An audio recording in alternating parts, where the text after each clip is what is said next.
Hello friends, मेरा नाम है Dipesh Kedia.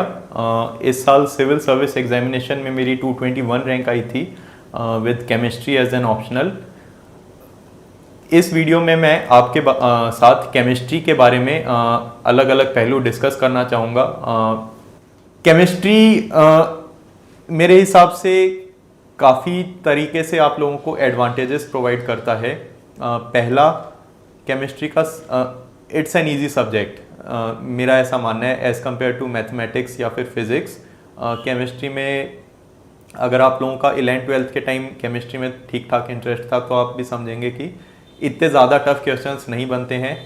As far as scoring goes, chemistry मेरा मानना है कि काफ़ी हाई स्कोरिंग सब्जेक्ट है as compare to the other optionals, most of them humanities. For example इस साल 2017 में केमिस्ट्री में हाईएस्ट स्कोर 335 प्लस सुनने में आया है, जो कि शायद एक दो ही ऑप्शनल्स और होंगे जो कि ये अपॉर्चुनिटी प्रोवाइड कर रहे थे। पर्सनली मेरा खुद का स्कोर 306 है, एक पेपर मेरा 171 स्कोर है, जो कि शायद ज़्यादा ऑप्शनल्स में एक पेपर में नहीं आता, और दूसरे ऑप्शनल में मेरी कुछ गलतियों की वजह से स्कोर 135 ही रहा, वरना I could have easily scored 20-25 marks more. तो दूसरा फैक्टर रहा हाई स्कोरिंग। तीसरा फैक्टर मेरे ख्याल से केमिस्ट्री रिलेटिवली कम टाइम डिमांड करता है as compare to other science optionals. मैं नहीं कहूँगा कि ह्यूमैनिटीज़ के कंपैरिजन में केमिस्ट्री कम टाइम लेगा, it will take substantial time, but science optionals में मेरे ख्याल से केमिस्ट्री शायद मिनिमम टाइम लेता है। इसका रीज़न ये है कि आपको बहुत ज़्यादा प्रैक्टिस करने की ज़रूरत नहीं पड़ती है। ये चीज़ें मैं अपने अकॉर्डिंग बता रहा हूँ। मेरा पर्सनली मानना है कि मैं न्यूमेरिकल्स के साथ डिसेंट हूँ, तो उस पर बहुत ज़्यादा टाइम स्पेंड नहीं करना पड़ता, और बहुत ज़्यादा मुश्किल न्यूमेरिकल्स आते भी नहीं है। अगर आप पिछले 10-15 साल के पेपर देखेंगे तो उस बेसिस पे आपको सिलेबस का कवरेज मैक्सिमम रखना है और आप जल्दी कर सकते हैं केमिस्ट्री को पूरा।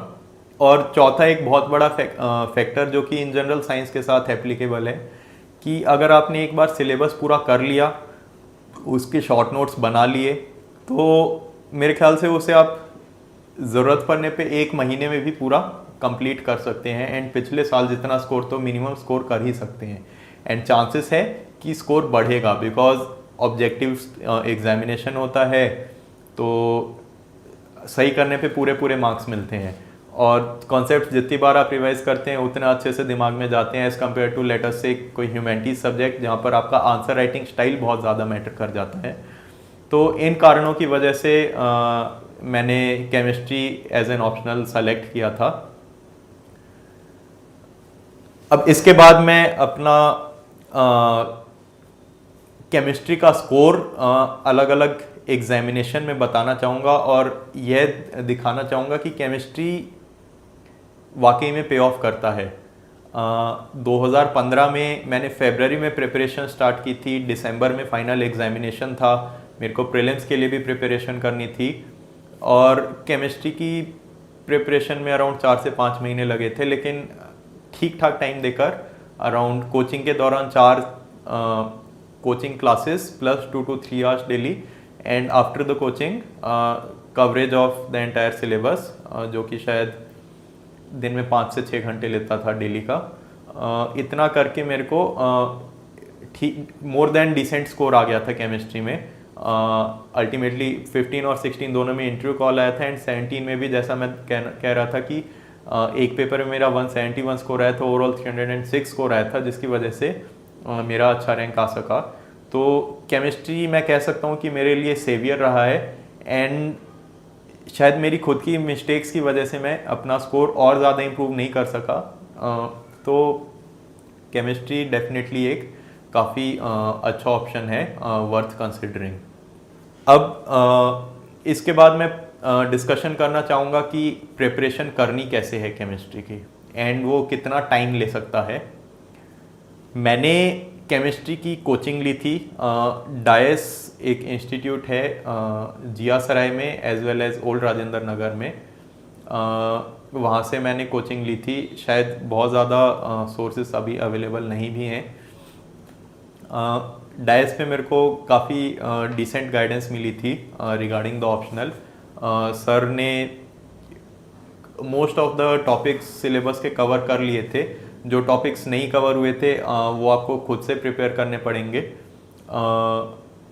उसके लिए स्टैंडर्ड सोर्सेस एग्जिस्ट करते हैं जो कि इस सिलेबस के थ्रू मैं आपको समझा दूंगा। रिगार्डिंग द टाइम, कोचिंग 4.5 से 5 महीने चलती है जिसमें दोनों पेपर्स कवर किए जाते हैं। सिलेबस बीएससी के लेवल का आता है, कुछ टॉपिक्स एमएससी के लेवल के भी आते हैं।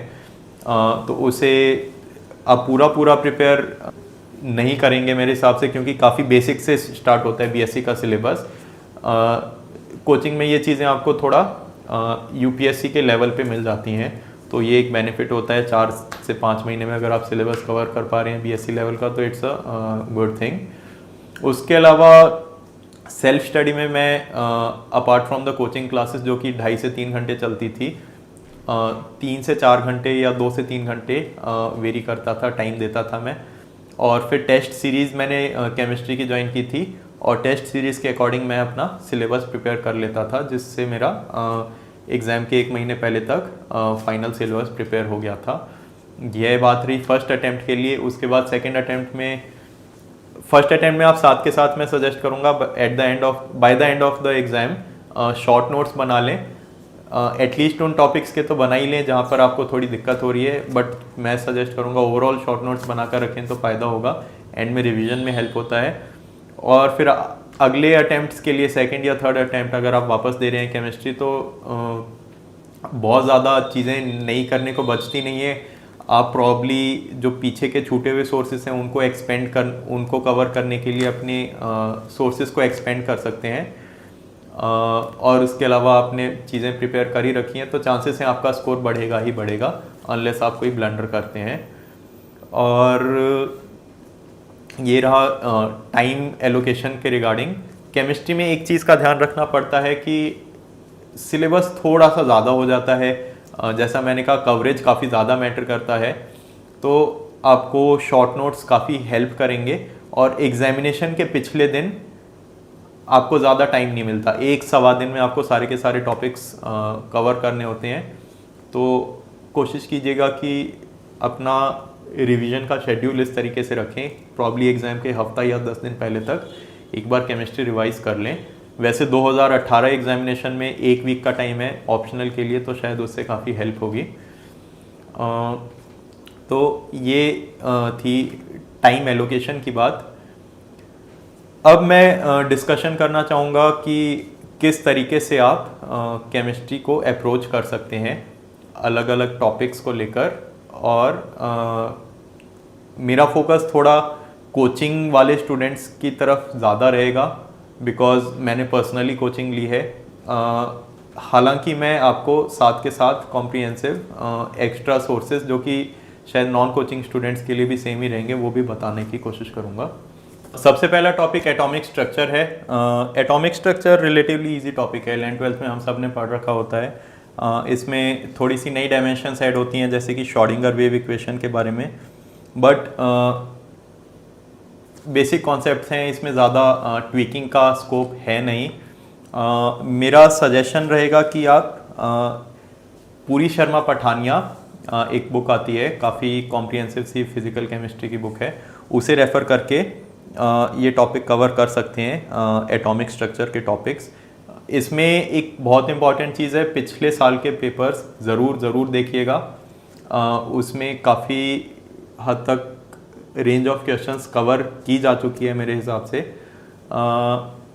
इसके अलावा एटॉमिक स्ट्रक्चर में कुछ नए क्वेश्चंस अपीयर हो सकते हैं आप लोगों को, जैसे बॉर्न इंटरप्रिटेशन हो गया, और भी कुछ प्रीवियस ईयर में क्वेश्चंस आए हुए हैं। उसके लिए 2 ऑप्शंस मेरे ख्याल से आपके पास एग्जिस्ट करते हैं। एक तो के.एल. कपूर नाम की बुक आती है, तो के.एल. कपूर अपने आप में 5 वॉल्यूम्स ऑफ बुक्स हैं। सिलेबस के अकॉर्डिंग आप प्लीज़ देखिएगा, काफ़ी मोटी बुक्स हो जाती हैं, सारी की सारी आप एंड टू एंड नहीं कर सकते हैं। तो उसमें आप सेलेक्टिवली सिलेबस का एग्जैक्ट टॉपिक उठा के देखिएगा एंड उसे कवर कीजिएगा, उससे आपका सिलेबस जल्दी कवर हो जाएगा।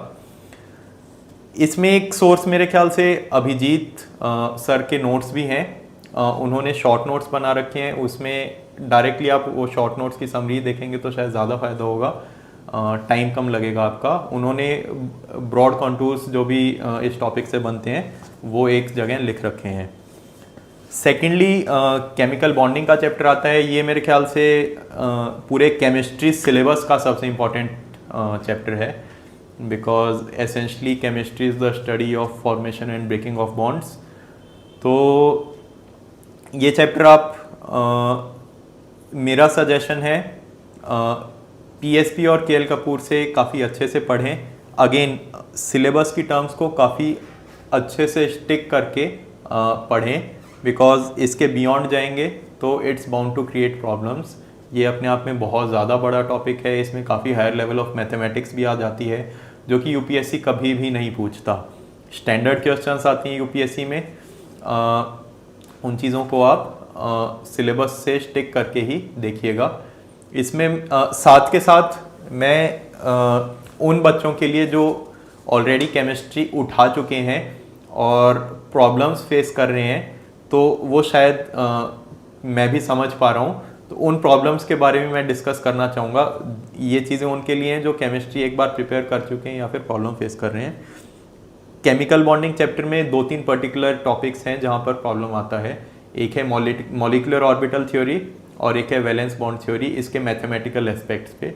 मेरा सजेशन है कि KL Kapoor as a book इसके लिए रेफ़र कीजिए और प्रीवियस ईयर क्वेश्चंस को भी रेफ़र कीजिए और उन्हें बुक में से ढूंढने की कोशिश कीजिएगा।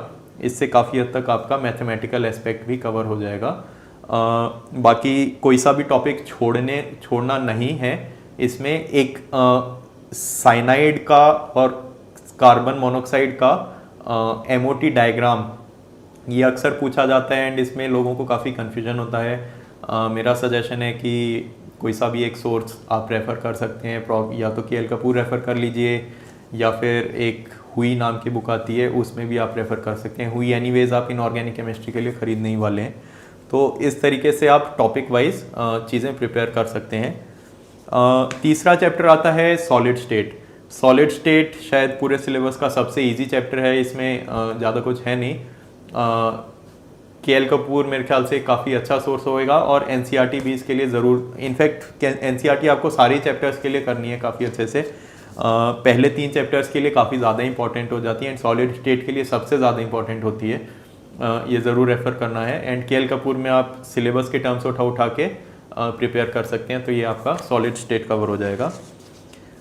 इसके बाद गैशियस स्टेट का चैप्टर आता है। गैशियस स्टेट भी काफ़ी ट्रिवियल सा चैप्टर है। चांसेस हैं कि आपने इंजीनियरिंग के टाइम और 11th-12th में पढ़ाई है। इसमें बहुत हाई लेवल क्वेश्चंस आते नहीं है, जैसा कई बार इंजीनियरिंग में देखा गया होगा कि मैकेनिकल या केमिकल इंजीनियर्स ने ऑब्जर्व किया होगा, काफ़ी टफ क्वेश्चंस भी आते हैं। बट सिविल सर्विस एग्जामिनेशन में गैशियस स्टेट, थर्मोडायनेमिक्स और फेस इक्विलिब्रिया, जो कि आपस में काफ़ी हाईली कनेक्टेड चैप्टर्स हैं, काफ़ी बेसिक से क्वेश्चंस आते हैं। अगेन पिछले 10-15 साल के सिविल सर्विस के पेपर्स देखेंगे आपको ये चीज़ समझ आ जाएगी। इसमें पीएसपी एज अ सोर्स काफ़ी ज़्यादा इम्पॉर्टेंट है, don't at all miss out on it. उसके अलावा थर्मोडायनेमिक्स में भी मैं यही सजेस्ट करूँगा कि पीएसपी से आप एक एक टॉपिक अच्छे से कवर करें एंड खुद को रिस्ट्रिक्ट करें। केएल कपूर मेरा मानना है कि काफ़ी ब्रॉड पिक्चर देता है। It goes way beyond the syllabus and you cannot cover it from KL Kapoor. In fact एक पूरा का पूरा वॉल्यूम एग्जिस्ट करता है थर्मोडायनेमिक्स चैप्टर के लिए, जो कि ज़रूरत के काफ़ी बियॉन्ड एग्जिस्ट जाता है। तो ये थर्मोडायनेमिक्स की बात रही। इसमें ध्यान दीजिएगा कि क्वेश्चंस बहुत ज़्यादा मुश्किल नहीं आते हैं। थर्मोडायनेमिक्स और गैशियस स्टेट प्राइमा फेसी लोगों को मुश्किल लग सकता है पहली बारी में, लेकिन लिमिटेड रेंज ऑफ क्वेश्चंस ही आता है। अननेसेसरी मुश्किल क्वेश्चंस करके अपना खुद को परेशान मत कीजिएगा। इस चीज़ पे मैं काफ़ी एम्फेसिस देना चाहूँगा। गैशियस स्टेट में एक्टिवेशन एनर्जी से रिलेटेड कॉन्सेप्ट्स पे और कोलिजन थ्योरी पर कुछ सवाल आते हैं। इस चीज़ को आप अलग से प्रिपेयर कीजिएगा। कोलिजन थ्योरी पे न्यूमेरिकल्स भी आते हैं मैंने देखा है कि अक्सर स्टूडेंट्स इस चीज़ को इग्नोर कर जाते हैं, ऐसा ना करें। फॉर एग्जांपल 2014 के सिविल सर्विस एग्जामिनेशन में आई थिंक 5th क्वेश्चन का लास्ट पार्ट जो था वो कोलिजन थ्योरी पे बेस्ड क्वेश्चन था। इस टाइप के क्वेश्चंस आने का हमेशा चांस रहता है, तो प्लीज़ इसे प्रिपेयर करके जाइएगा। थर्मोडायनेमिक्स में जैसा मैं कह चुका हूँ कि बहुत ज़्यादा टफ क्वेश्चंस नहीं आते हैं। फेस इक्विलिब्रिया एंड सॉल्यूशंस को आप अच्छे से प्रिपेयर करके जाएंगे। बच्चे अक्सर सॉल्यूशंस को ऑल टुगेदर स्किप मार देते हैं, ऐसा करना अपराध है मेरा मानना है। बिकॉज केमिस्ट्री मेरे हिसाब से आप 500 में से 480 मार्क्स का करेक्ट कर सकते हैं। स्पेशली पेपर 1 में 250 और 250 लाने का भी स्कोप है। इतना इजी पेपर आता है एंड ऑब्वियसली मार्किंग रिलेटिव होगी। अगर आप मिस्टेक्स करके आते हैं, कहीं पर भी एक छोटी सी मिस्टेक करते हैं, आप मार्क्स लूज आउट करेंगे। अगर आप 2017 का केमिस्ट्री का 1 का पेपर देखेंगे, आप रियलाइज़ करेंगे कि शायद ये पेपर मैं 11th-12th में भी कर पाता, ऑलमोस्ट 60-70% तो कर ही लेता। तो इन छोटी छोटी चीज़ों में गलती मत कीजिएगा। मैं शुरू में भी आपको कह चुका हूँ कि केमिस्ट्री में कवरेज सबसे ज़्यादा मैटर करती है। सिलेबस की सारी टर्म्स कवर करके रखना बहुत ज़रूरी है। कहीं से भी क्वेश्चन आ सकता है। अगर सारे टॉपिक्स आपने प्रिपेयर कर रखे हैं तो चांसेस हैं कि 90-95% आप करेक्ट करके आएंगे ही आएंगे। इसी कंटिन्यूशन में मैं लिक्विड स्टेट के बारे में बात करूँगा। अक्सर लिक्विड स्टेट इग्नोर कर देते हैं स्टूडेंट्स। लिक्विड स्टेट आप काफ़ी इजीली के.एल. कपूर से कम्प्लीटली प्रिपेयर कर सकते हैं। एक छोटा सा चैप्टर है, के.एल. कपूर की किसी एक वॉल्यूम में मिल जाएगा आपको। सारे के सारे टॉपिक के अकॉर्डिंग टर्म्स कवर कर लीजिएगा। फेस इक्विलिब्रियम अब तक मेरे हिसाब से केमिस्ट्री में बहुत ज़्यादा दिक्कत नहीं आती है। इलेक्ट्रोकेमिस्ट्री अपने आप में काफ़ी बड़ा चैप्टर है, काफ़ी ज़्यादा बड़ा टॉपिक है, जिसे यूपीएससी ने कंसाइज करके केमिस्ट्री के सिलेबस में इंक्लूड किया है। In fact KL. कपूर की एक पूरी की पूरी वॉल्यूम इस टॉपिक पर बेस्ड है। और पीएसपी में भी इलेक्ट्रोकेमिस्ट्री वाला पार्ट काफ़ी सारे चैप्टर्स कवर करता है। एंड यहाँ पर भी आप देखेंगे कि सबसे बड़ा कंपोनेंट इलेक्ट्रोकेमिस्ट्री ही है। अब इसे किस तरीके से प्रिपेयर करना है, देखिए इसमें पहला पार्ट थोड़ा स्ट्रेट फॉरवर्ड है इन द सेंस कि आपको किसी भी बुक में पीएसपी में या फिर के.एल. कपूर में कॉन्सेप्ट्स मिल जाएंगे। मेरा सजेशन है कि आप पीएसपी रेफर कीजिए, उसमें टॉपिक वाइज कॉन्सेप्ट समझ लीजिएगा एंड नोट्स बना दीजिएगा। प्रॉब्लम आती है सेकंड हाफ में, जहाँ पर आपके इलेक्ट्रोड्स के बारे में डिस्कशन हो जाता है और वहाँ पर आपको अक्सर नोट्स नहीं मिलते इतने इजीली। उसमें मेरा सजेशन है कि पोलैरोग्राफी और इस टाइप के टॉपिक्स को एक तो आप पीएसपी से रेफ़र कर सकते हैं, पीएसपी से नोट्स बनाइएगा और प्रीवियस ईयर क्वेश्चंस को एक जगह लिख के उसके आंसर्स प्रिपेयर कर लीजिए, whether be it from PSP. एक दूसरा ऑप्शन मेरे ख्याल से इसमें ब्रिलियंट ट्यूटोरियल्स का हैंडआउट आता है, जो कि काफ़ी पुराना मटेरियल है, 2006 के अराउंड का, तो अपडेटेड नहीं है, लेकिन उसमें इलेक्ट्रोकेमिस्ट्री के कुछ एंड वाले टॉपिक्स अच्छे दे रखे हैं। आप वो भी रेफ़र कर सकते हैं, जैसे ग्लास इलेक्ट्रोड्स। अगर आपको वो नहीं रेफ़र करना है, अलग से पूरा ख़रीदना नहीं चाहते हैं, तो ऑनलाइन सोर्सेज भी रेफ़र करने का ऑप्शन है। बट इसमें गलती ये मत करना कि आपको मास्टरी करनी है या पीएचडी करनी है इन टॉपिक्स में। सिंपल 1 पेजर 2 पेजर नोट्स बनाइएगा एक एक टॉपिक के, एंड बनाकर ख़त्म करो, अपने सोर्सेज से रेफ़र करो। प्रीवियस ईयर क्वेश्चंस आप एक जगह लिखकर इस तरीके से प्रोसीड कर सकते हैं। उसके बाद फिर से केमिस्ट्री के थोड़े इजी टॉपिक्स आ जाते हैं, जैसे chemical kinetics basic rate law के ऊपर बेस्ड चैप्टर है, इसमें बहुत ज़्यादा कुछ है नहीं। कुछ कंपोनेंट्स हैं जो कि अगेन स्किप कर जाते हैं, वो स्किप नहीं करना है। जैसे इसमें एक स्टडी ऑफ फास्ट रिएक्शंस एक टॉपिक आ जाता है, तो उसके अलग अलग मेथड्स आपको स्टडी करने हैं। फिर एक्सप्लोजन से रिलेटेड टॉपिक आ जाता है, उसका भी आपको नोट बनाकर प्रिपेयर करना है। इन पे क्वेश्चंस आने का चांस हमेशा रहता है।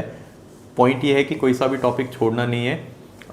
इसके अलावा एक्टिवेशन एनर्जी पे कभी कभी न्यूमेरिकल्स भी आ जाते हैं, जो कि काफ़ी ईजी से होते हैं।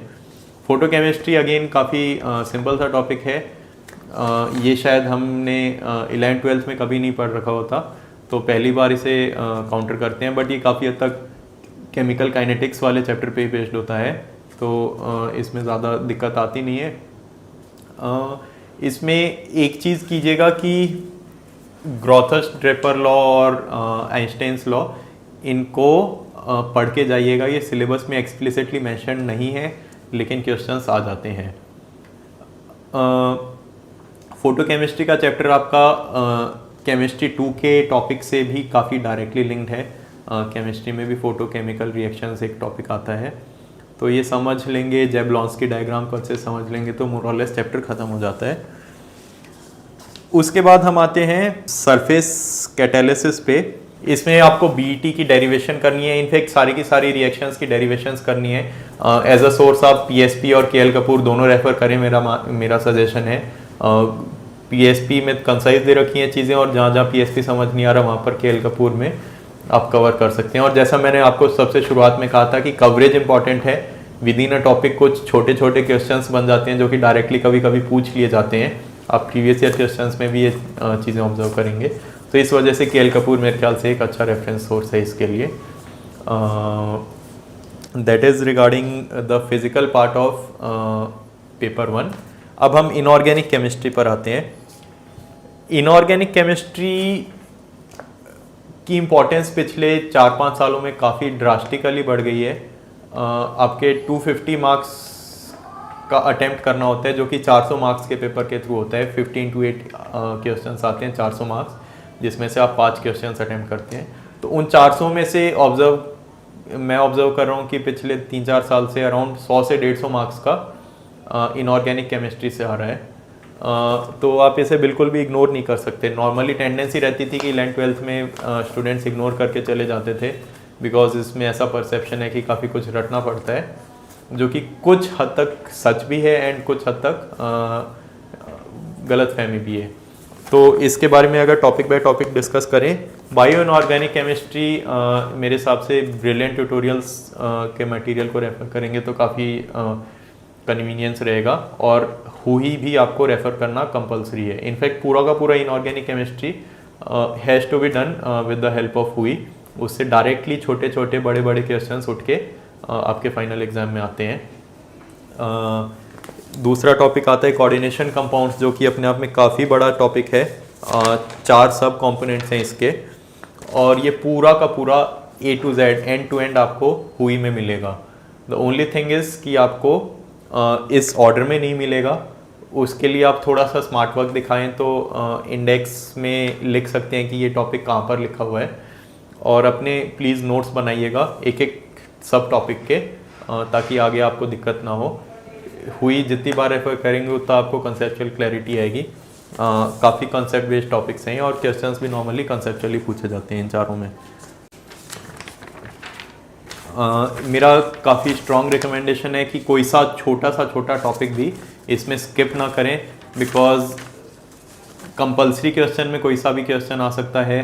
और कई बार ये भी होता है कि कोई इजी सा टॉपिक आप छोड़ गए और वो 10 मार्क्स का क्वेश्चन आपका 6, 7, 8वें सवाल में फंस गया, और उस एक 10 मार्क्स की वजह से आप वो इजी क्वेश्चन अटैम्प्ट नहीं कर पाएंगे, और शायद कोई सा मुश्किल क्वेश्चन अटैम्प्ट करके आप अपने 4 से 5 मार्क्स एटलीस्ट लूज़ करेंगे। एंड जैसा कि आप सब शायद जानते होंगे, सिविल सर्विस एग्जामिनेशन में 4 से 5 मार्क्स काफ़ी ज़्यादा ड्रास्टिकली आपकी रैंक चेंज कर सकते हैं। जस्ट फॉर एग्जांपल, मेरा इस बार 221 रैंक था। अगर मेरे 4 से 5 मार्क्स और आते तो मेरा 170 रैंक होता। This is the level of impact that 4 to 5 marks can have on your rank. तो इस वजह से कोई सी छोटी चीज़ भी आप लाइटली ना लें।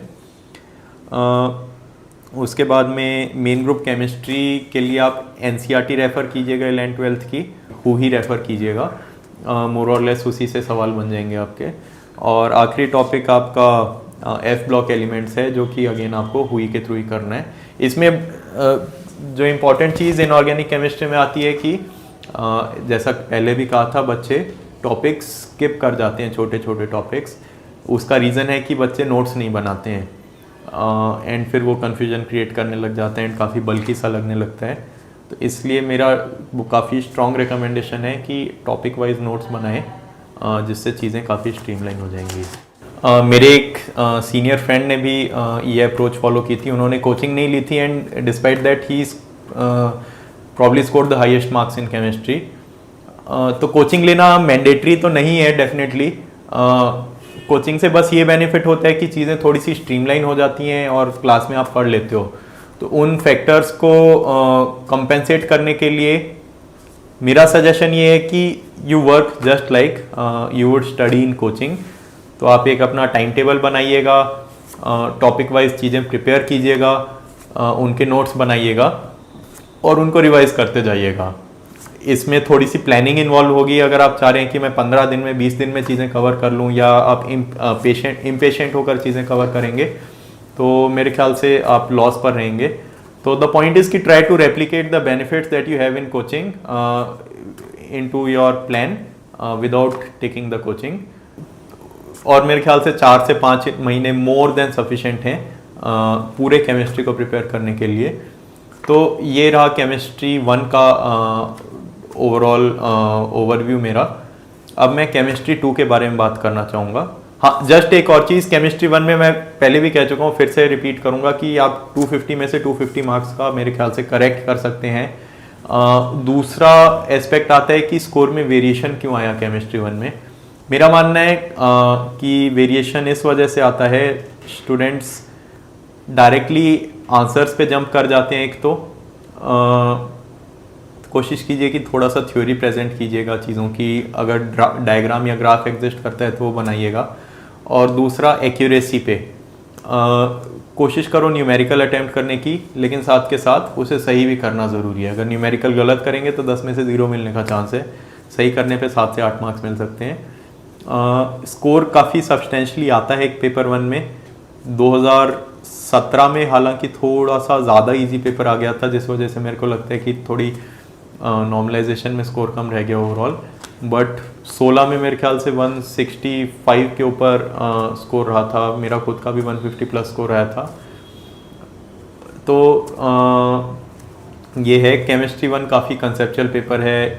15 का अगर आप पेपर उठा के देखेंगे तो काफ़ी बेसिक बहुत ही ज़्यादा बेसिक कॉन्सेप्ट्स पे से क्वेश्चंस आए थे।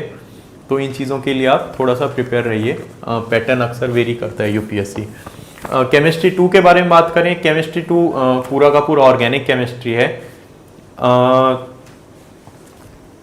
मेरे हिसाब से ये काफ़ी ज़्यादा हाई स्कोरिंग पेपर है। 180 प्लस भी स्कोर आ सकता था इस बार, मेरा मानना है। और इसमें 2 चीज़ें हैं। कुछ स्टूडेंट्स को ऑर्गेनिक केमिस्ट्री से इन जनरल थोड़ा सा डर लगता है। मेरा सजेशन है कि प्लीज़ उस डर को निकालिए, बिकॉज केमिस्ट्री सब और ऑर्गेनिक केमिस्ट्री से इजी सब्जेक्ट शायद कोई सा नहीं हो सकता, बिकॉज ऑफ द फैक्ट कि पूरे के पूरे पेपर में 250 मार्क्स के पेपर में आपके 6 से 7 कॉन्सेप्ट्स ही लग रहे हैं, जिसके बेसिस पे आप आंसर डिड्यूस कर रहे हैं। The only thing you have to do is कि आइडेंटिफाई कहाँ पर कौन सा कॉन्सेप्ट लग रहा है। थोड़ी सी अंडरस्टैंडिंग से, थोड़ी सी प्रैक्टिस से आप उन कॉन्सेप्ट्स को लगा सकेंगे। कॉन्सेप्ट जैसा कि हम सब जानते हैं कि mesomeric effect, inductive effect, aromaticity, steric hindrance, यही सब इफेक्ट्स के बेसिस पे आपका आंसर डिड्यूस किया जाता है ऑलमोस्ट सारे के सारे क्वेश्चंस में। तो इसमें इम्पॉर्टेंट चीज़ ये है कि unlike in most of the other subjects, चीज़ें यहाँ पर लिंक्ड हैं। पहला टॉपिक आखिरी टॉपिक से लिंक है, कोई सा भी टॉपिक आइसोलेशन में नहीं है। The heart of organic chemistry is reaction mechanism, जो कि मैंने 4-5 फैक्टर्स जो आपको बताए थे उनसे इन्फ्लुएंस होता है। कोशिश कीजिएगा कि कॉन्सेप्ट्स को बहुत अच्छे से समझें। Seriously, once you have understood the concepts very well, things will become very very easy for you. मैंने कैसे प्रिपरेशन की, मैं इसके बारे में बताना चाहूँगा, और मैंने क्या मिस्टेक्स की उसके बारे में भी बताना चाहूँगा, एंड उस मिस्टेक्स को कैसे मैंने इम्प्रोवाइज़ किया। इससे आपको काफ़ी सब्सटेंशियल आइडिया लगेगा। जैसा मैंने कहा था कि मैंने आर के सिंह सर के यहाँ डायस में केमिस्ट्री की कोचिंग ली थी। मेरे हिसाब से ऑर्गेनिक केमिस्ट्री काफ़ी डिसेंट पढ़ाते हैं सर। 2015 में तो काफ़ी इजी पेपर आया था। 16 में मेरे को लगता है कि मेरा स्कोर थोड़ा कम था, 136 ही स्कोर था। 2016 में मैंने गलती ये की कि I focused on practising too many questions from different sources because I was under an over confidence कि मेरे को केमिस्ट्री 2 आता है, क्योंकि मैं 15 में प्रिपेयर कर चुका हूँ, जिसकी वजह से मेरे को लगा कि फाइनल एग्जाम में मैंने थोड़ी बेसिक चीज़ों में गलतियाँ कर दी थी, जैसे स्टॉबी कंडेंसेशन, एक बहुत ही बेसिक सा रिएक्शन है, वो मैं भूल गया था एग्जाम में। और दूसरी गलती मैंने ये की थी कि डीएनए के 4 बेसिस के स्ट्रक्चर में भूल के आया, 10 मार्क्स मतलब ऑन द प्लेट में लूज़ करके आया था। तो ऐसी मिस्टेक्स नहीं करेंगे तो यू विल फील गुड, मतलब मत ही कीजिएगा। इन 10-10 मार्क्स के सवाल की वजह से मेरी रैंक छूट गई थी 2016 अटेम्प्ट में। तो this is the message I would give. Chemistry में कोर बेसिक कॉन्सेप्ट्स को काफ़ी अच्छे से प्रिपेयर कीजिए, चांसेस हैं कि आपका स्कोर काफ़ी अच्छा आएगा। अब मैं टॉपिक बाय टॉपिक डिस्कशन करूंगा एंड कोशिश करूंगा साथ के साथ सोर्सेज के बारे में बता दूं। एंड इसमें मैं एक चीज़ ऐड करूंगा कि अनलाइक इन पेपर 1 जहां पर शायद बुक से काफ़ी चीज़ें सिंपली करी, मेरे को लगता है कोई भी कर सकता है, यहाँ पर मैंने प्राइमरीली सर के क्लास नोट्स पे रिलाई किया था। तो वो चीज़ जो लोग कोचिंग नहीं ले रहे हैं उन्हें अपने एंड पे देखना पड़ेगा। हालांकि पेपर 1 में आई थिंक कि बुक से आप काफ़ी इजीली चीज़ें कवर कर सकते हैं because things are very much isolated. पहला चैप्टर आता है एरोमेटिसिटी। एरोमेटिसिटी काफ़ी ज़्यादा सिंपल टॉपिक है, स्टैंडर्ड से क्वेश्चंस आते हैं, you need to prepare some standard reasons की, और स्टैंडर्ड कॉन्सेप्ट्स के बेसिस पे आप समझ जाएंगे कि एरोमेटिक है या नहीं है कंपाउंड। प्रीवियस ईयर क्वेश्चंस देखिएगा both for civil service and forest service chemistry paper के, जिससे आपको एक वाइड रेंज ऑफ क्वेश्चंस मिल जाएगा एंड उसके आंसर्स प्रिपेयर कर लेंगे तो एरोमेटिसिटी पे आई थिंक गलती करने का कोई पॉसिबिलिटी ही नहीं है। अगर सोर्सेज की बात करें, मैंने क्लास नोट्स के अलावा थोड़ा और क्लैरिटी के लिए कॉन्सेप्ट्स पे 1-2 सोर्सेस और रेफ़र किए थे। इसमें एक पर्टिकुलर सोर्स है, पीटर साइक्स नाम की एक बुक आती है ऑर्गेनिक केमिस्ट्री की। मैं काफ़ी स्ट्रांगली रिकमेंड करूँगा, इरिस्पेक्टिव ऑफ कोचिंग ले रहे हैं या नहीं ले रहे, वो बुक ज़रूर पढ़िएगा एंड टू एंड पढ़िएगा एंड काफ़ी अच्छे से पढ़ना, बिकॉज उसमें कॉन्सेप्ट्स को काफ़ी इंट्यूटिव तरीके से समझाया गया है। इसके अलावा क्लेडन एक बुक है जो कि मैंने रेफ़र की थी। क्लेडन में आपको टॉपिक वाइज चीज़ें मिल जाएंगी। मेरी जानकारी में ये 2 सोर्सेस आप रेफ़र कर सकते हैं। मैंने ये 2 सोर्सेस रेफ़र किए थे to understand various concepts. Aromaticity के बाद हम आते हैं रिएक्शन मैकेनिज़्म पे। जैसा कि मैंने कहा कि reaction mechanism is essentially the heart of entire organic chemistry. तो रिएक्शन मैकेनिज़्म अलग अलग तरह के, इसमें जैसा आप सिलेबस में देख सकते हैं, पहले हम बात करते हैं कि how do we study reaction mechanisms. ये कुछ बेसिक कॉन्सेप्ट्स हैं, आपको पीटर साइक्स में आराम से समझ आ जाएंगे, मिल जाएंगे। उसके बाद हम देखेंगे कि what are the various kinds of reaction mechanisms या रिएक्शंस। तो न्यूक्लियोफिलिक रिएक्शन होता है, इलेक्ट्रोफिलिक रिएक्शन होता है, सब्सटीट्यूशन, एडिशन, एलिमिनेशन रिएक्शंस होते हैं। ये चीज़ें अगेन आप पीटर साइक्स से काफ़ी अच्छे से कॉन्सेप्ट समझ सकते हैं। अगर आप को लगता है कि दिक्कत आ रही है तो प्रॉब्ली कोचिंग रेफ़र कर सकते हैं। मैंने कोचिंग के नोट्स रेफ़र किए थे पहले एंड उसके बाद मैंने पीटर साइक्स पढ़ी थी इस टॉपिक्स के लिए। इन टॉपिक्स को समझना काफ़ी ज़्यादा इम्पॉर्टेंट है बिकॉज अराउंड 400 मार्क्स का पेपर आ रहा है, तो कुछ 200-250 मार्क्स का पेपर इन्हीं चीज़ों से बेस्ड होता है। इसके बाद आता है रीअरेंजमेंट का टॉपिक और नेम्ड रिएक्शन का टॉपिक। रीअरेंजमेंट काफ़ी स्टैंडर्ड से कुछ रीअरेंजमेंट के टाइप्स हैं। आप समझिए क्या रिएक्शन हो रहा है एग्जैक्टली बिकॉज आप ताकि क्वेश्चन में आइडेंटिफाई कर पाएँ उसे, वो रिएक्शन क्यों हो रहा है एक एक step of the mechanism please काफ़ी अच्छे से समझिएगा। उसमें एलिमिनेशन इन्वॉल्व हो रहा है, रीअरेंजमेंट इन्वॉल्व हो रहा है, एडिशन इन्वॉल्व हो रहा है, न्यूक्लियोफिलिक अटैक हो रहा है, SN1 हो रहा है या SN2 हो रहा है, किस वजह से हो रहा है अगर कुछ हो रहा है तो। वही बेसिक कॉन्सेप्ट्स हैं। देखिए ऑर्गेनिक केमिस्ट्री में घूम फिर के आप उन्हीं 5 चीज़ों पर आएंगे। इंडक्टिव इफेक्ट पर आएंगे, मीजोमेरिक इफेक्ट पे आएंगे, एरोमेटिसिटी पर आएंगे, स्टेरिक हिंड्रेंस पर आएंगे, रिंग स्ट्रेन पर आएंगे। अल्टीमेट कोशिश यही रहती है हर एक मॉलिक्यूल की, उसे अपनी एनर्जी मिनिमाइज करनी है। वो किस तरीके से कर सकता है, इसी चीज़ की स्टडी है। वो काइनेटिकली कभी रिएक्शन किया जाता है, कभी थर्मोडाइनमिकली रिएक्शन किया जाता है, depending upon the reaction condition. घूम फिर के यही 5-6 चीज़ें आपकी पूरी ऑर्गेनिक केमिस्ट्री में लगेंगी। तो रीअरेंजमेंट और नेम्ड रिएक्शन, इन दोनों टॉपिक्स में apart from mugging up the exact reaction, please focus कीजिए कि वो रिएक्शन ऐसा क्यों हो रहा है। हर एक स्टेप को बहुत अच्छे से समझने की कोशिश कीजिए, because this will help in your understanding of the reaction mechanisms and learning the named reactions better. फिर हम नेम्ड रिएक्शंस पर आते हैं। अगेन इसमें कुछ 15 एक टाइप्स होती हैं नेम्ड रिएक्शंस की, उसे एज इट इज़ रटना है बोलूँगा। बाकी कॉन्सेप्ट्स के लिए आप पीटर साइक्स रेफ़र कर सकते हैं, और एक एक रिएक्शन मैकेनिज्म के लिए आप क्लेडन में भी रेफ़र कर सकते हैं और ऑनलाइन भी रेफ़र कर सकते हैं। इसमें एक दो चीज़ों के बारे में स्पेशली बताना चाहूँगा। विटिक रिएक्शन में अक्सर स्टूडेंट्स इग्नोर कर जाते हैं E और Z वाले मैकेनिज़म्स, तो उसे ऑनलाइन सोर्स या किसी ना किसी सोर्स से ज़रूर रेफ़र कीजिएगा। इनफैक्ट मैं अक्सर जहाँ पर भी मेरे को कन्फ्यूजन होता है ऑर्गेनिक केमिस्ट्री में, इंटरनेट काफ़ी हैवीली यूज़ करता हूँ, एक एक टॉपिक के लिए, एक एक रिएजेंट के लिए, एक एक रिएक्शन के लिए। तो ये चीज़ आप कर सकते हैं, काफ़ी हेल्प मिलेगी। इसके बाद अगला टॉपिक आ जाता है, मैं बात करूँगा रिएजेंट्स वाला चैप्टर, बिकॉज ये आपका नेम ऊपर वाली रिएक्शन केमिस्ट्री रिएक्शन मैकेनिज्म्स वाले टॉपिक से काफ़ी क्लोजली लिंक्ड है। कोशिश कीजिएगा कि एक एक रिएजेंट के जितने भी मैकेनिज्म्स या रिएक्शन टाइप्स आप कर सकें वो कर लीजिएगा। बेसिक तो बहुत अच्छे से आने ही चाहिए, लेकिन उसके बियॉन्ड भी यूपीएससी क्वेश्चन पूछता है। इजी क्वेश्चंस होते हैं, 5-5, 10-10 मार्क्स फ्री में मिलते हैं आपको, जब बस रिएजेंट का नाम लिखना होता है। इसे स्किप मत कीजिएगा। ये आपके कन्वर्जन्स में भी काफ़ी हैंडी आते हैं और डायरेक्ट क्वेश्चंस भी आ जाते हैं। As far as the sources go,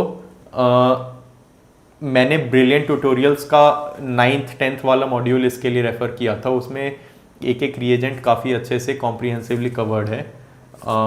in fact brilliant tutorial में पूरा का पूरा ऑर्गेनिक केमिस्ट्री का सिलेबस टॉपिक बाय टॉपिक काफ़ी कॉम्प्रिहेंसिवली कवर्ड है। आप उसे काफ़ी आराम से रेफ़र कर सकते हैं। मैंने भी रेफ़र कर रखे हैं एंड उसके भी शॉर्ट नोट्स बना लिए थे, जो कि डायरेक्ट क्वेश्चंस भी उठ कर आए हुए हैं कई बार। तो ये रहा रिएजेंट्स का। रिएजेंट्स में एक और सोर्स कॉमनली यूज़ किया जाता है NPTEL के वीडियोस।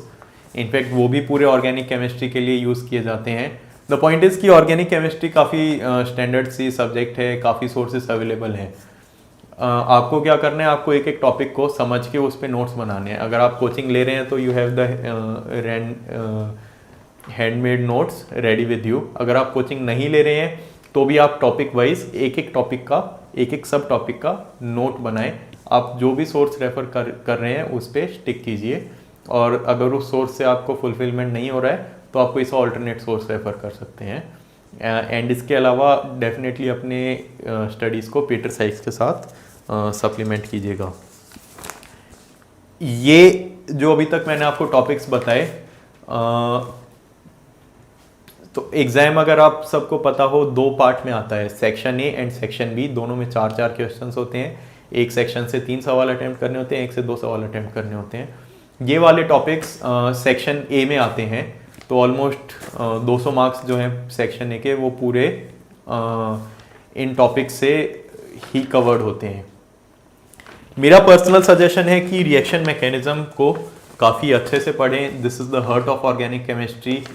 एग्जामिनर भी शायद इस टॉपिक की अंडरस्टैंडिंग अगर आपको है तो अप्रिशिएट करता है, and these are relatively more scoring than the second half of organic chemistry.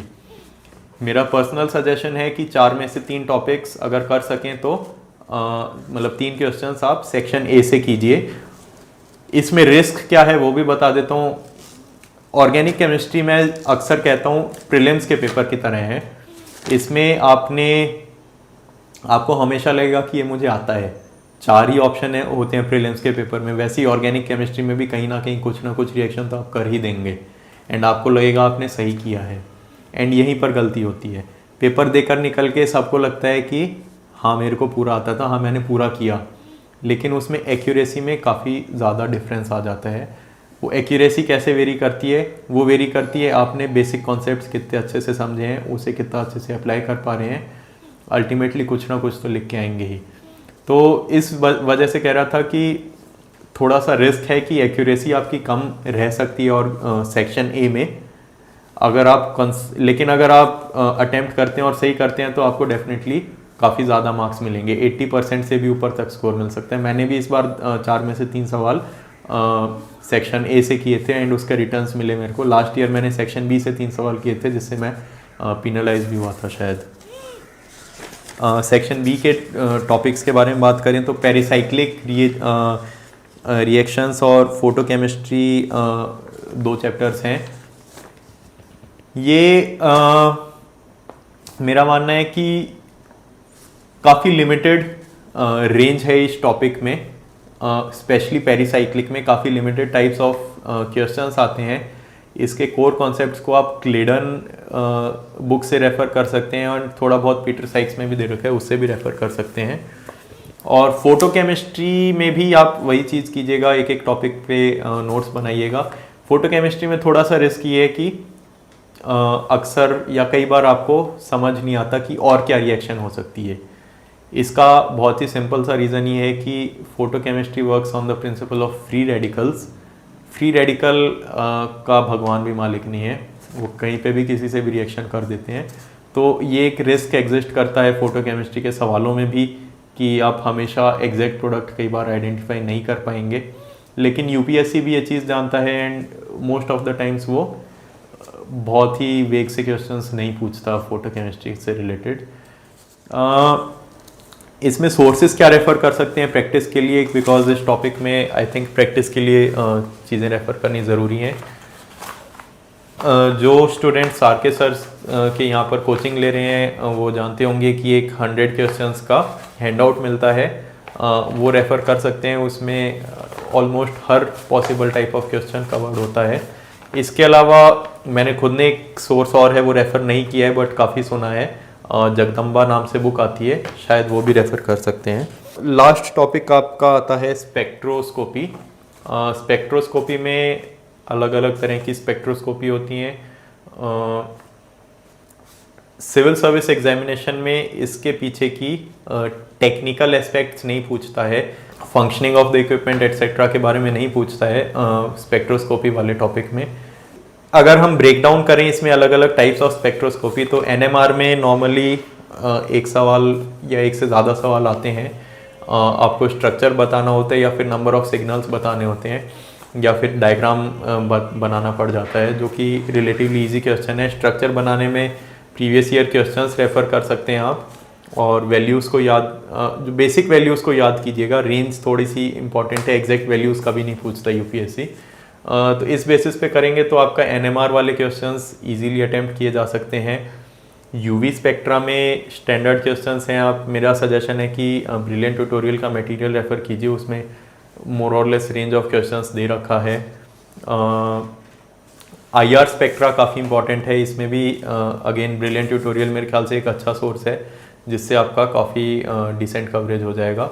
तो ओवरऑल स्पेक्ट्रोस्कोपी के मास स्पेक्ट्रा अगेन इसमें आपका मैक्लाफार्टी रीअरेंजमेंट ऑलमोस्ट हर बार पूछता है। अलग अलग टाइप्स ऑफ रीअरेंजमेंट्स को प्रिपेयर कर सकते हैं, किस तरीके से मास स्पेक्ट्रा अलग अलग स्ट्रक्चर्स पे अप्लाई होता है। The overall point is spectroscopy में आई थिंक ब्रिलियंट ट्यूटोरियल एक डिसेंट मटेरियल है। उसके बियॉन्ड आप खुद भी कुछ सोर्सेस एक्सप्लोर कर सकते हैं। शायद मैं कॉम्पिटेंट इनफ अभी भी नहीं हूँ कि बहुत ही एग्जैक्ट सोर्स बता पाऊँ जिसमें यूपीएससी के एंगल से कॉम्प्रिहेंसिव कवरेज हो। स्टूडेंट्स एक कलसी नाम की बुक सजेस्ट करते हैं बट अगेन वो थोड़ा सा बियॉन्ड द स्कोप चले जाता है। तो ये थोड़ा सा ग्रे एरिया है एंड ये भी एक रीज़न है कि आप शायद पहले पार्ट से 3 क्वेश्चन अटेम्प्ट करेंगे तो ज़्यादा फायदा रहेगा। सेकंड स्पेक्ट्रोस्कोपी में मैं ये बता देता हूँ कि कौन से क्वेश्चंस आप इजीली अटेम्प्ट कर सकते हैं। एक तो लैम्डा मैक्स निकालने वाले क्वेश्चंस आप डेफिनेटली अटेम्प्ट कीजिएगा, उसके कॉन्सेप्ट्स आप पढ़ लीजिए। मास स्पेक्ट्रा के क्वेश्चंस इजीली अटेम्प्ट कर सकते हैं। एनएमआर के क्वेश्चंस काफ़ी इजीली अटेम्प्ट कर सकते हैं जो स्ट्रक्चर बताने के या सिग्नल्स बताने के। एंड आईआर स्पेक्ट्रा में रीजनिंग पूछी जाती है, वो क्वेश्चंस आप काफ़ी इजीली अटेम्प्ट कर सकते हैं। गिने चुने 2-4 कॉन्सेप्ट्स हैं, उन्हीं के ऊपर बेस्ड क्वेश्चंस हैं। इसके बियॉन्ड अगर कुछ क्वेश्चंस आते हैं तो आप शायद छोड़ने का ट्राई कर सकते हैं, बिकॉज नए क्वेश्चंस में प्रॉब्लम आ सकती है। इसके अलावा एक पॉलीमर का टॉपिक बचता है। पॉलीमर के लिए मैं स्पेशली आप लोगों को कहूँगा कि या सजेस्ट करूँगा कि प्लीज़ एक एक टॉपिक को बहुत ज़्यादा अच्छे से प्रिपेयर करके जाइएगा, बिकॉज 5 to 8 चारों क्वेश्चंस में चांसेस हैं पॉलीमर से कोई ना कोई क्वेश्चन आएगा। डीएनए के, आरएनए के चारों बेसिस बहुत ज़्यादा अच्छे से करके जाइएगा। मैं अपना एग्जांपल दे ही चुका हूँ। हर साल डीएनए के और या आरएनए के बेसिस पे क्वेश्चन पूछता है वो, एंड 10 मार्क्स फ्री के अवेलेबल हैं। अगर आप छोड़ के जा रहे हैं तो आपकी गलती है, आपकी बेवकूफ़ी है। पॉलीमर इन जनरल आप पूरा का पूरा प्रिपेयर करके जाइए एक एक टॉपिक, वरना अपने पैर पे कुल्हाड़े मारने वाली बात हो जाएगी, because it will lead to you attempting a question which you probably don't know very well. तो ये था ऑर्गेनिक केमिस्ट्री के बारे में। ओवरऑल कॉन्सेप्चुअल क्लैरिटी मेरे ख्याल से काफ़ी ज़्यादा इंपॉर्टेंट है। पिछले 12-13 साल के क्वेश्चंस प्रैक्टिस कर सकते हैं आप, सिविल सर्विस के भी और फॉरेस्ट सर्विस के भी। इससे आपका मोर और लेस कवरेज ऑफ क्वेश्चंस भी कंप्लीट हो जाएगा। इसके अलावा मेरा सजेशन है कि जो ऑर्गेनिक केमिस्ट्री में टेस्ट्स होते हैं अलग अलग टाइप के कंपाउंड्स के, वो भी करके जाएंगे तो थोड़ा फ़ायदा रहेगा। कई बार क्वेश्चंस पूछ लेता है, जैसे इस साल लुकास टेस्ट के ऊपर क्वेश्चन आया था 2017 में। बुक्स की बात करें तो पीटर साइक्स में जो जो क्वेश्चंस दे रखे हैं वो आप अच्छे से करके जाइएगा ही जाइएगा। क्लेडन का एक सॉल्यूशन मैनुअल आता है, पीडीएफ आपको ऑनलाइन मिल जाना चाहिए, वो भी रेफ़र कीजिएगा। उसमें रिस्क ये है कि कई बार काफ़ी हाई लेवल टफ क्वेश्चंस आ जाते हैं, जिससे आपको अंडर कॉन्फिडेंस की फीलिंग आ सकती है। तो कोशिश करना कि थोड़ा सा रिस्ट्रिक्ट भी करो, बट अगर किसी पर्टिकुलर टॉपिक पे क्वेश्चंस प्रैक्टिस करनी है, कॉन्सेप्ट्स को समझना है, तो वो भी रेफ़र कर सकते हैं। इसके अलावा और भी काफ़ी सारी स्टैंडर्ड बुक्स है, 11th-12th में भी जो चीज़ें बुक्स रेफ़र की जाती थी, कोई सी भी बुक उठा सकते हैं और स्पेशली पार्ट 1 के लिए आप रेफ़र कर सकते हैं। जगदम्बा बुक प्रॉब्ली एक्सप्लोर कर सकते हैं, मैंने एक्सप्लोर की नहीं है, मेरे को लेट पता चली थी, बट ऐसा कहते हैं कि उसमें क्वेश्चंस की प्रैक्टिस के लिए एक हैंडी सोर्स है। तो इसी के साथ मैं अपना ये केमिस्ट्री का वीडियो कंप्लीट करना चाहूँगा। मेरी काफ़ी स्ट्रॉन्ग कोशिश थी कि आपको केमिस्ट्री का एक ब्रॉड ओवरव्यू भी मिले और निटी ग्रिटीज़ के बारे में भी आपको थोड़ा समझ आए, जो आपके doubts most likely rise up हुए होंगे, बिकॉज मेरे भी इन्हीं चीज़ों से रिलेटेड डाउट्स निकल के आए थे। उम्मीद करता हूँ कि वो डाउट्स आपके थोड़े से क्लियर हुए होंगे। अल्टीमेटली 2-4% ग्रे एरिया किसी भी ऑप्शनल में रहता ही है, एंड वो चीज़ केमिस्ट्री के लिए भी एप्लीकेबल है। बट ओवरऑल आई बिलीव कि केमिस्ट्री एक काफ़ी अच्छा एंड हाई स्कोरिंग ऑप्शनल है, एंड अगर आपको लगता है कि केमिस्ट्री में आप अच्छा स्कोर कर सकते हैं, यह इस चीज़ पे आप डेफिनेटली ध्यान दीजिएगा अगर अच्छा स्कोर करने का आप कॉन्फिडेंस रखते हैं, because it's a relative examination and you have to be amongst the top scorers within your subject. तो अगर आपको ऐसा लगता है आप केमिस्ट्री के साथ कंफर्टेबल हैं, तो देयर इज़ नो रीज़न आप केमिस्ट्री नहीं उठा सकते। इसी के साथ मैं वीडियो एंड करता हूँ। I would like to thank Delhi knowledge track for connecting myself with all the aspirants who are looking for chemistry as an optional. To get more videos from Delhi Knowledge Track, please like the link below. Thank you.